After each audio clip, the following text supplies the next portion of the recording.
একটা নেগেটিভ পার্সনই যথেষ্ট আপনার লাইফটাকে ডিস্ট্রয় করার জন্য। এবার হোক সে আপনার ঘরের বা বাইরের বন্ধু হোক বা যাই হোক, ওর থেকে ইমিডিয়েটলি আপনি দূর হয়ে যান।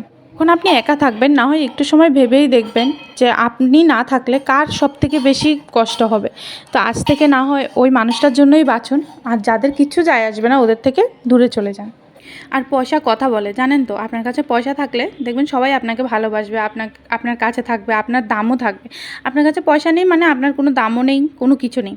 তো এর থেকে ভালো অন্যদিকে টাইম ওয়েস্ট না করে নিজের উপর ইনভেস্ট করুন, নিজেকে টাইম দিন, নিজেকে সময় দিন, নিজে টাকা ইনকাম করুন, নিজের ক্ষমতা নিজে বজায় রাখুন।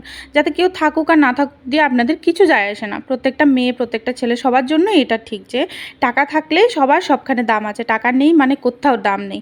টাকা কথা বলে। আর যারা দেখবেন তো আপনার টাকা না থাকা অবস্থায় আপনাকে ভালোবাসছে, আপনাকে সম্মান করছে, আপনার পাশে আছে, জীবনে কোনো দিনও ওদের হাত ছাড়বেন না। যাই কিছু হয়ে যাক, ওদের হাত সবসময় ধরে রাখবেন। কারণ ওরাই হচ্ছে প্রকৃত আপনার কাছের লোক, আপনার ভালোবাসার লোক, আপনার সাথে থাকার লোক, আর বাকি কেউ না। আমি তোমার আপন বললেই কি আপন হওয়া যায়? কোনো দিনও না। আপন হতে গেলে কিছু গুণ থাকতে হয়।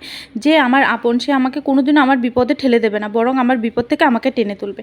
আর যাই হোক, এই লাউটা দেখে আমার একটা লাউ কাণ্ডের কথা মনে পড়ে গেলো। একদিন এক মেয়েকে দেখতে এসেছিলো ছেলেপক্ষ, আর বলছিল যে বলো তো লাউ রান্না করতে কতটুকু জল লাগে। যেমন প্রশ্ন করেছিল তেমন মেয়েটা উত্তর দিল যে লাউ রান্না করতে ট্যাঙ্কি বসাতে হয়, জলের ট্যাঙ্কি ছাড়া লাউ রান্না হবেই না।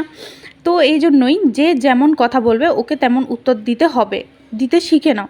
কারণ কি জানো তো, মানুষ যখন বলতে থাকে না, ওদের কোনো লিমিট থাকে না, ওরা আগ পিছ কিছুই ভাবে না। তোমার কি লাগছে, ভালো লাগছে না খারাপ লাগছে কিছুই ভাববে না, ওরা ওদের মন মতো যা ইচ্ছা তাই বলে যাবে। আর একদিকে তোমাকে কেউ খারাপ বলছে তো তুমি ওটা নিয়ে ভেবো না যে তুমি খারাপ।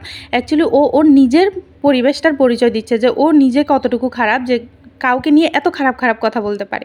তাই ওদের লিমিট ওদের বোঝানোর জন্য ওদের মুখে কথা বলা অবশ্যই দরকার, যাতে তোমাকে দ্বিতীয়বার কোনো কিছু বলার আগে 3বার ভাবে যে না ওকে কিছু বলা যাবে না। তো টাটা বাই বাই, আজকের ভিডিওটা এতটুকু পর্যন্ত।